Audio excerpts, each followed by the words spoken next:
আসসালামু আলাইকুম রহমতুল্লাহি ওয়া তোমরা সকলে কেমন আছো? আর আজকে আমরা কি শিখবো বলো তো?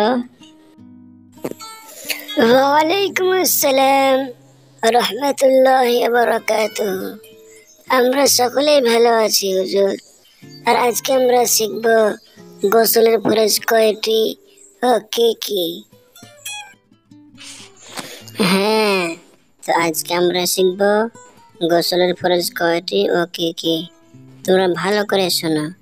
গোসলের ফরজ হচ্ছে মোট 3টি। নাম্বার 1, গড়গড় কুল্লি করা। নাম্বার 2, নাকের নরম মাংস পর্যন্ত পানি পৌঁছানো। নাম্বার 3, মাথা থেকে পা পর্যন্ত ভালো করে ধোয়া, যেন এক চুল পরিমাণ শুকনো না থাকে। তোমরা এটা প্রতিনিয়ত করবা, প্রতিদিন গোসল করার সময় করবা, ঠিক আছে?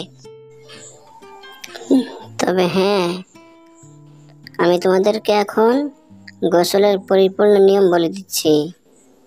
গোসল করার আগে প্রথমে ওযু করে নেবে, যে ওযু আমরা নামাজ পড়ার সময় করে থাকি।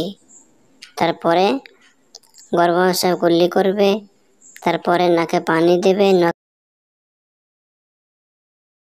নাকের নরম মাংস পর্যন্ত পানি পৌঁছাবে।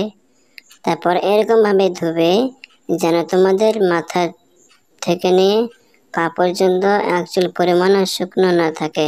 কেমন? ভিডিওটি কেমন লাগলো কমেন্টে জানাবেন। ভিডিওটিতে লাইক দিবেন, শেয়ার করবেন, আপনার বন্ধুদেরকে চ্যানেলটি সাবস্ক্রাইব করবেন। ধন্যবাদ।